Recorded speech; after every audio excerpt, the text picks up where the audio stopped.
background dari Ibu Musda ini kan seorang profesor agama. Betul ya, seumur hidup saya belajarnya Islamic Studies ya.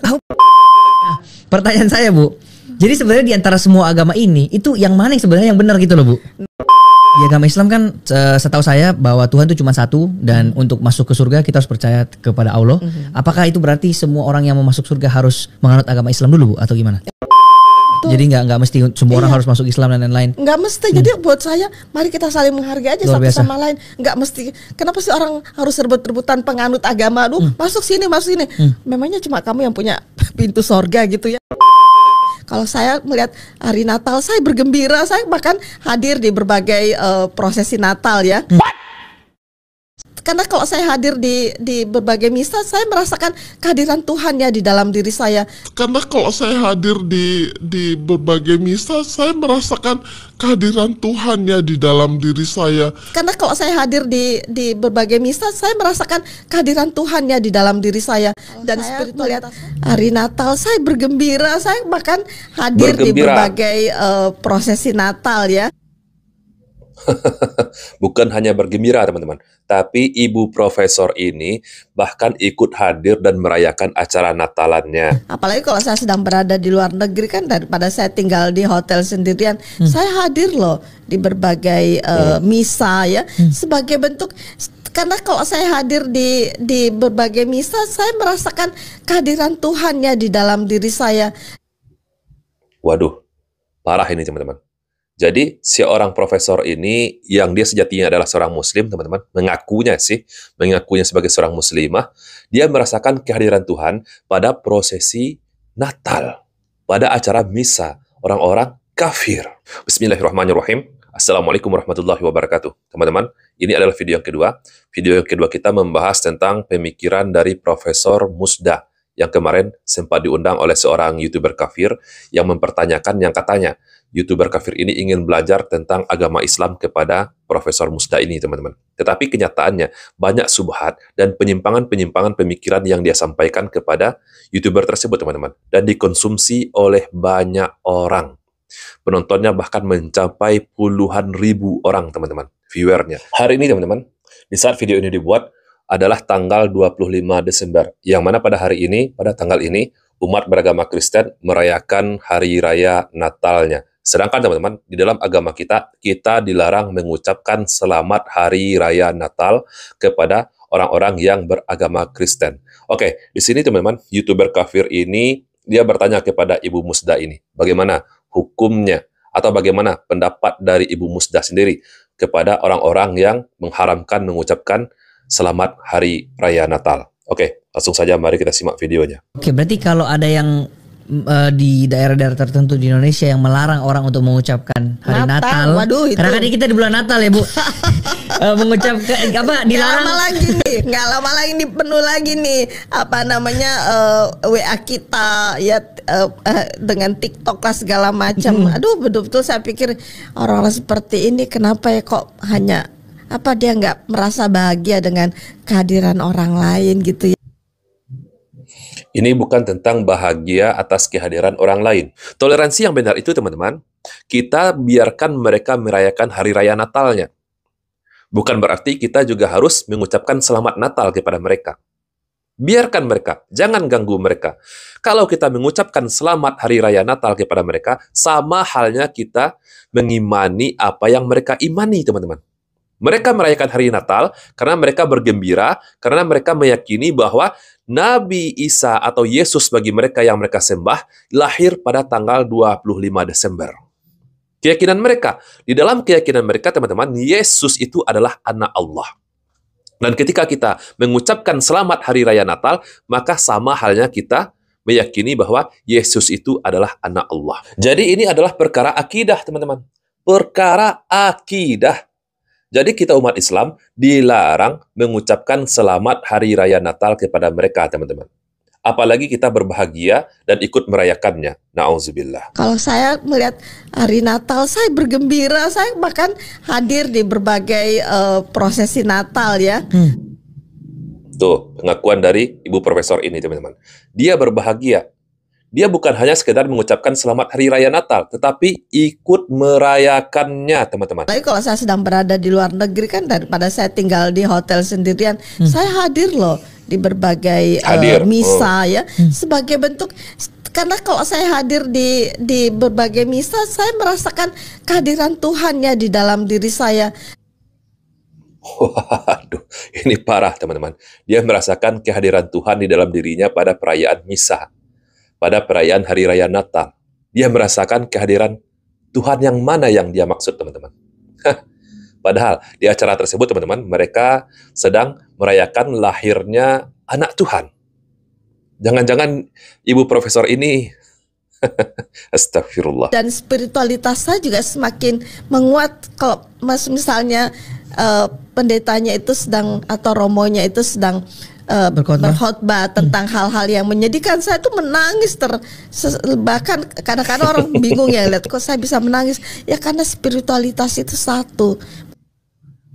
Menonton film sedih pun juga banyak orang yang menangis. Nonton film India. Karena sebagian orang, dan mungkin termasuk Anda, Ibu Profesor, ada orang yang memiliki sifatnya melankolis, teman-teman. Jadi tidak bisa dibenarkan alasan ini dia untuk menghadiri acara perayaan Hari Raya Natal. Jadi teman-teman, mengucapkan selamat Hari Raya Natal kepada mereka itu hukumnya haram. Silahkan nanti teman-teman searching saja di YouTube atau di Google, cari pendapat dari seluruh ulama yang ada di Indonesia ini. Yang pertama, contohnya dari Ustadz Khalid Basalamah, dari Salafi, bahkan dari Aswaja sekalipun teman-teman, seperti Ustadz Abdul Somad juga mengharamkannya. Ustadz Adi Hidayat dari Muhammadiyah juga mengharamkannya. Yang memperbolehkan mengucapkan selamat Hari Raya Natal itu, ya, setahu saya yang pertama itu ada Gus Miftah. Si Miftah, teman-teman. Yang kedua ada Ustadz Nuruddin. Ustadz Nuruddin yang kemarin sempat debat dengan siapa? Guru Gembul. Yang sekarang lagi dibahas oleh Mas Heri Pras, teman-teman. Dan yang ketiga, ya ini. Profesor ini, teman-teman. Yang memperbolehkan bahkan merayakan Hari Raya Natal. Dan yang membuat saya lebih tergelitik lagi, teman-teman, ketika Ibu Profesor ini membahas tentang musyrik dan kafir, teman-teman. Laki-laki, perempuan, sama saja tidak boleh menikah dengan musyrik, tidak boleh menikah dengan kafir. Itu aja. Jadi ada pertanyaan nih dari YouTuber tadi, dari YouTuber kafir tadi, bagaimana hukumnya seorang laki-laki muslim menikahi orang kafir, teman-teman? Dan bagaimana juga sebaliknya wanita muslim menikahi laki-laki kafir. Profesor Musda ini, teman-teman, dia terlebih dahulu menjelaskan apa makna musyrik dan apa makna kafir, teman-teman. Dia jelaskan tuh panjang kali lebar kepada YouTuber kafir tadi, teman-teman.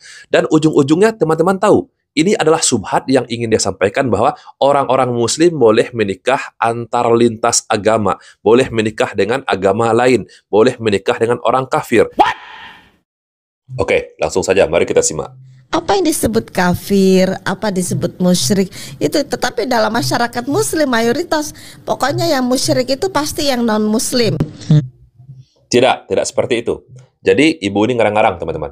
Tidak seperti itu, teman-teman, penjelasannya.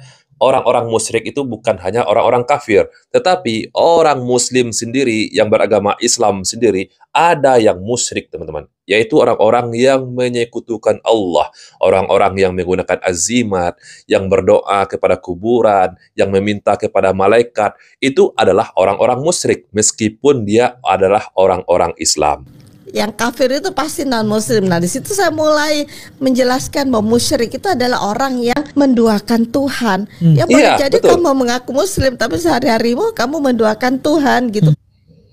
Iya, betul. Itu dia penjelasannya. Jadi itu orang yang bertanya kepada ibu itu juga adalah orang-orang musyrik. Dia menyembah selain Allah. Dia menyembah Yesus. Itu juga orang-orang musyrik, teman-teman.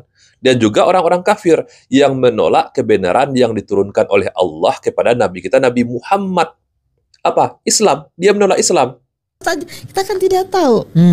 Ya, boleh jadi kafir itu cover ya, menutupi diri dari kebenaran. Nah, itu cover itu.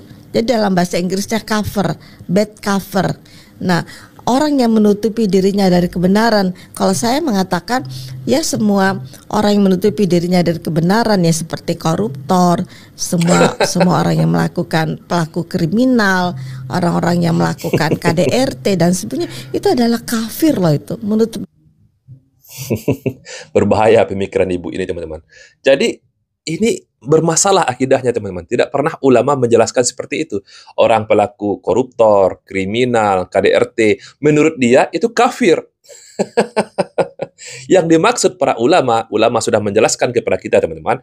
Yang dimaksud kafir itu adalah orang-orang yang menutup diri dari kebenaran atas wahyu, atas agama yang diturunkan oleh Allah kepada Nabi Muhammad SAW. Mereka menutup diri. Mereka menolak, teman-teman. Itulah orang-orang kafir. Jadi kalau dikatakan orang-orang yang melakukan perbuatan dosa itu adalah orang kafir, parah ini ibu ini. Parah. Sama halnya dia pemikirannya dengan orang-orang kawaris, teman-teman. Parah. Jadi para pelaku dosa besar itu dia anggap kafir, teman-teman. Koruptor, mencuri, itu kafir. Gila ini pemikiran. Dari kebenaran. Jadi kalau saya ya apapun agamamu, kalau kamu melakukan hal-hal yang bertentangan dengan kebenaran, itu udah kafir. Ya kafir lah kamu. Apapun agamanya. Apapun agamamu. Iya. Ini subhatnya, teman-teman. Secara tidak langsung, teman-teman, perempuan ini ingin menyatakan kepada netizen, kepada penontonnya bahwa orang Muslim boleh menikah dengan orang yang berbeda agama. Boleh menikah dengan orang-orang kafir. Karena pengertian kafir sendiri, teman-teman, bagi dia bukan seperti bagaimana penjelasan dari para ulama. Bagi dia, teman-teman, kalau dia adalah orang baik, tidak melakukan kriminal, tidak koruptor, apapun agamanya, itu tidak kafir, teman-teman. Itu tidak kafir. Jadi kita orang Muslim nih, menurut dia, boleh menikah dengan orang Buddha, boleh menikah dengan orang Hindu, dengan orang Nasrani, asalkan mereka baik. Tidak koruptor, tidak mencuri, tidak KDRT. Kacau sudah, teman-teman. Kacau. Dia ini seorang profesor loh, teman-teman. Seorang profesor Muslim yang mengaku sudah mempelajari berbagai macam jenis agama, katanya. Dia adalah orang yang diundang oleh YouTuber tadi, yang katanya YouTuber ini ingin belajar agama Islam secara mendalam, tetapi belajar kepada orang seperti ini. Jangan-jangan nih, teman-teman. Jangan-jangan. Ini pemikiran saya. Jangan-jangan YouTuber kafir tadi, teman-teman, ingin sengaja merusak Islam. Jadi bahasanya ingin belajar Islam, tetapi yang diundang adalah orang-orang yang seperti ini, teman-teman. Dipublikasikan. Berapa banyak orang-orang yang tersesat, teman-teman. Ditonton lebih dari puluhan ribu viewernya, teman-teman. Na'udzubillah. Oke lah, teman-teman semua, semoga video ini bermanfaat untuk kita semua. Saya Reski Mesya Putra. Barakallahu fikum. Assalamualaikum warahmatullahi wabarakatuh.